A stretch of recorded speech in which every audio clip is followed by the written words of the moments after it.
Hello and welcome. In this video, we're gonna talk about the spiritual war between your marriage breakup, between your marriage problems, and the consequences not only for you but for generations. And especially, we're gonna talk about how you can conquer it, how you can equip yourself to come out of the struggle and thrive together, like to harvest the fruit of a functional marriage, of a functional family. So stay tuned.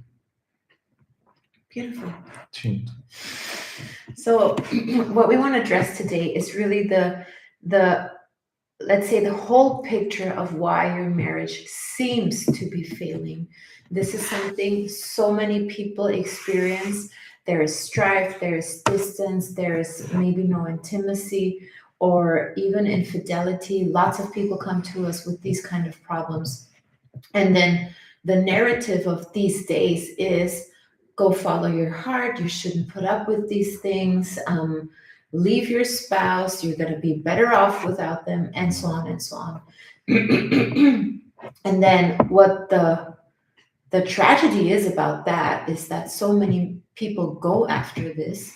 And then we've been talking about this recently to a teacher and friend, he who was saying, you can see people who have gone through divorce, people who have divorced, that even if they think I'm following my heart, I'm doing what I'm called to do now, I'm following God. Many people come to us, they are in a marriage and they think God brought me this new man or this new woman into my life. God is telling me to leave my marriage. And the thing is, it's big, big, big deception.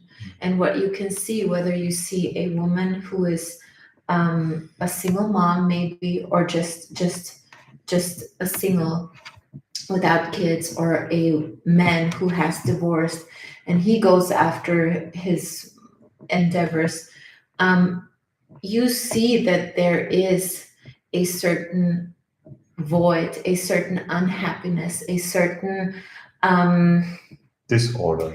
disorder, not living up to what they are truly designed for. And I can say this also so bluntly, I'm not here to condemn anyone or to judge about any of these people, but I know how this felt when Jacob and I, when we separated. I remember I thought I'm going after my true destiny and God is pointing me towards this direction, and I did all the things I thought were good for me. But being really honest, and especially looking back at those times, I see I was not happy, I was not fulfilled. So these are just the things to be aware of, what society tells us right now. What people think, what men and women think. Women think they want to be independent and follow their heart and just do whatever they want to. Men often think they want to be sexually free and want to just have fun and encounters with whoever they want to. But this is far from the truth of what will truly make you happy. The man perspective also is something like I don't want to take responsibility, or I want to have an easier life, because when you're stuck to a woman, you see her all facets of the woman, the pretty one and the not so pretty one, and they think there's like something, a workaround where you don't need to confront yourself with difficult situation, what is truly, truly poison for a man body. I want to point out that first of all, you need to understand why it has such a huge spiritual perspective, because you think, okay, you decided at some point to have a marriage, you decided to have at some point to have kids, or you not did not decided, and everything came into your life just naturally. People even say these are just cultural concepts, family and marriage, and it shouldn't be that way at all. So in the Bible, the first appearance is Adam, and then very soon the second appearance comes into life, which is Eve, and it's the tightest and the smallest and the most condemned, Condensed. to be condemned. No, not condemned. This is wrong, but it's the most fulfilling bond and the Mm. strongest bond, from where they are creating, from where they take dominion over the world. And this is something very, very close. It's the smallest cell in this godly order. It's where huge power arises, like new life, new children, which can transform entire generation. In every child, there's a spark within which can do so much good for the world, which can really beat the enemy up so there's nothing left. Like Jesus Christ is the example. It was just Mary and Joseph in this stable somewhere in Bethlehem, and he changed the entire world. Is still doing 2 years later, 2000 years later. So the enemy really tries to attack the smallest and most powerful cell with all kind of deceptions. So this is what you yourself and your spouse are confronted with. And often what I see is really terrible, and this you can already write down as something how to overcome this war. It's like a huge portion of unforgiveness. Mm. Yeah. We hear it both sides, like people which are in this having this struggle, they say, okay, I think often I ask them this question, do you think your spouse is happy? And they always give me the same answer. It's something like, um, I think they act like being happy, or they show on Instagram they are happy, or they try to be happier than now after divorce. But I think deeply inside of them, it's really rough, and it's not good for them as well. And then on the other hand, people who are not inside this situation, they are like, oh, you should leave this person alone, or you have no self-worth, or you have no this or that, or you should act now that way, otherwise you will be always the same, whatever words are mentioned. Like this huge portion of unforgiveness brings you into a situation where you will live miserable for your entire life. Your wife or your ex-wife, your ex husband, and you, especially as a children. And this is something what really why God sent Jesus on this earth, to forgive the enemy, yeah? To forgive and to live out of this forgiveness, and to strive for love, to strive for something bigger than my personal self-worth. And I was right. I was respecting myself. Yeah, there's a certain level where it really needs to be considered, certainly when there is physical violence involved and other circumstances which are not the right. But even though through Christ everything is possible and everything can be renewed. Yeah, I don't think that anybody is so holy that he didn't do anything bad in his marriage. And there is never, actually, never, people are like, okay, it was all right until now, and now it's not all right. Yeah, there are a lot of deception, a lot of lies, what the enemy whispers in your ears, and what gets big in your brain, and suddenly you see yourself in two different flags.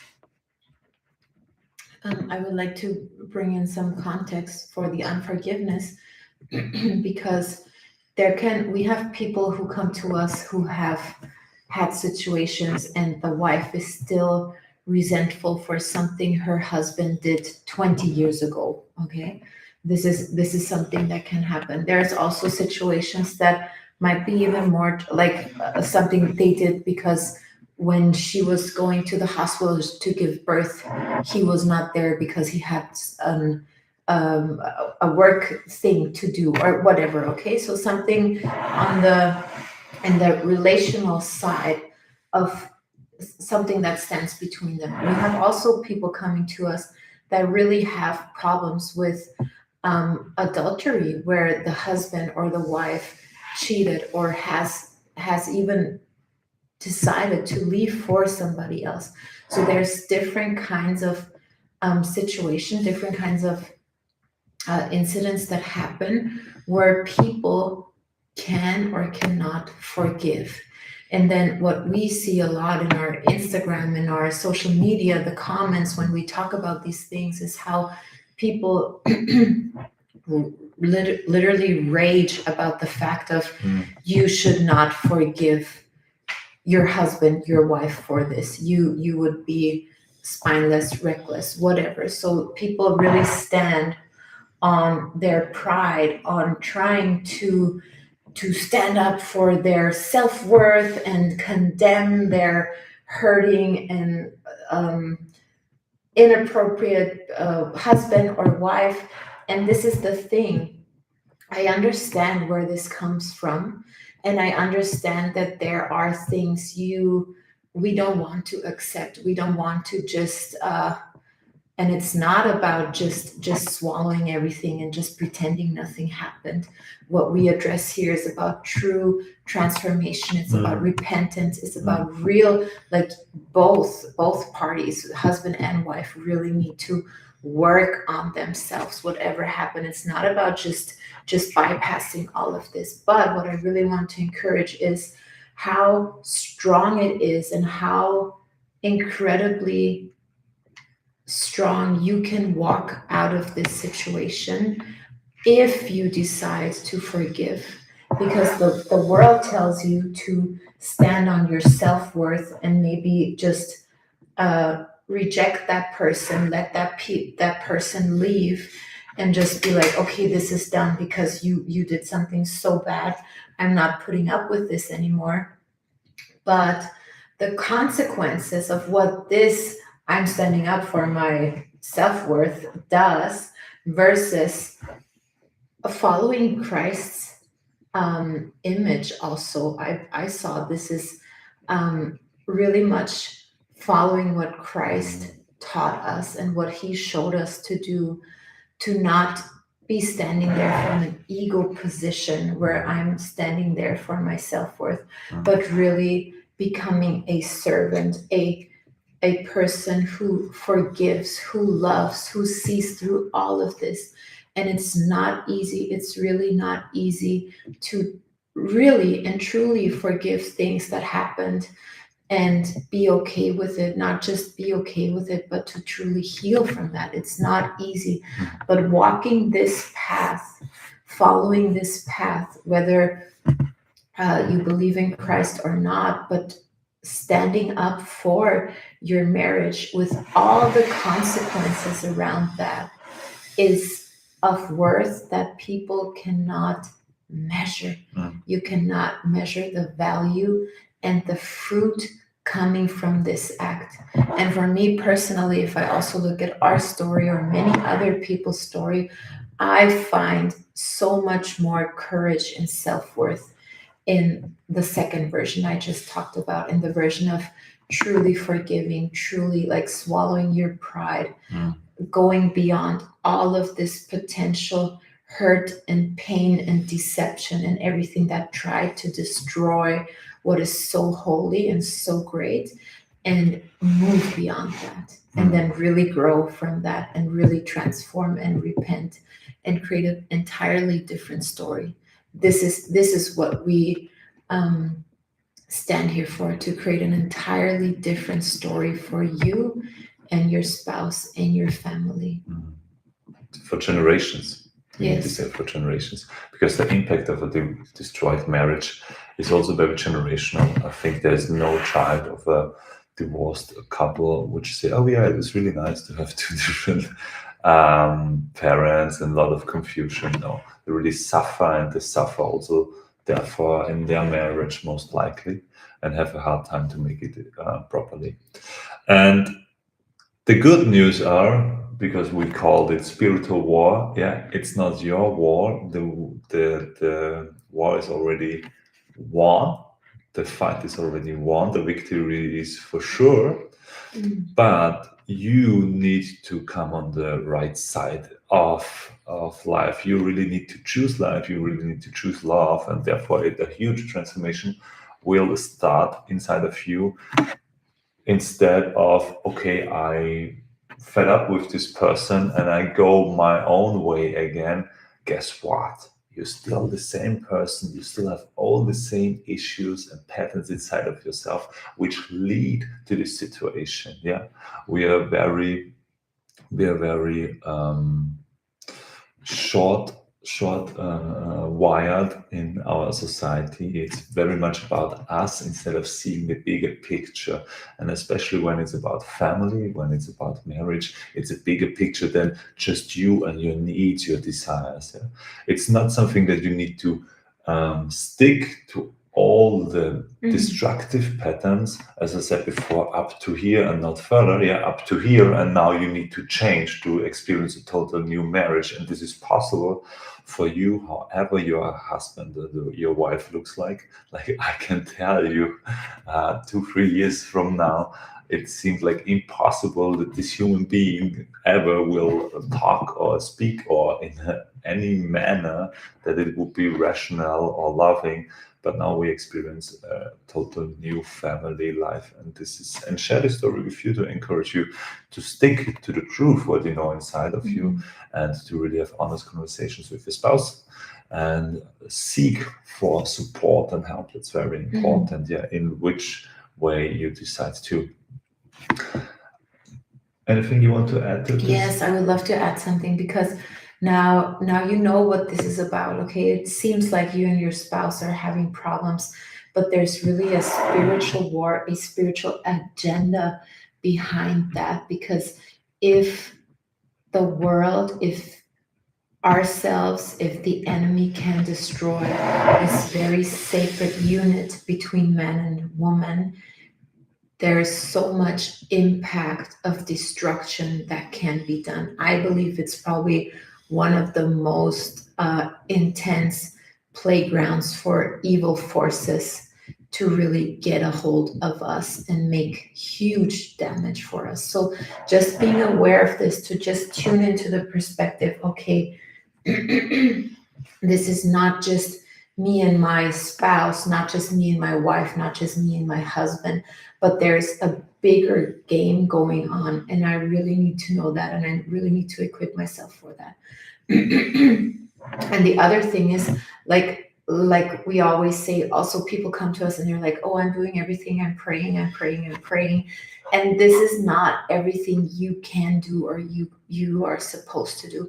It's really about putting on your armor and getting serious with actions. And this is what I want to just bring in briefly here, that we discovered what it truly is about to restore your marriage and to go through this transformation. Is you need the spiritual aspects to really get into the word, read the Bible, look for teachers who can teach you. There's so many books on the covenant, on the dynamics and principles between men and women, the purpose of your covenant, the purpose behind this union of men and women. So really get into this to get a feeling of, okay, this is what's going on. This is what this is about. This is the first aspect. What we also do in the mentorings, we talk about the spiritual aspects first.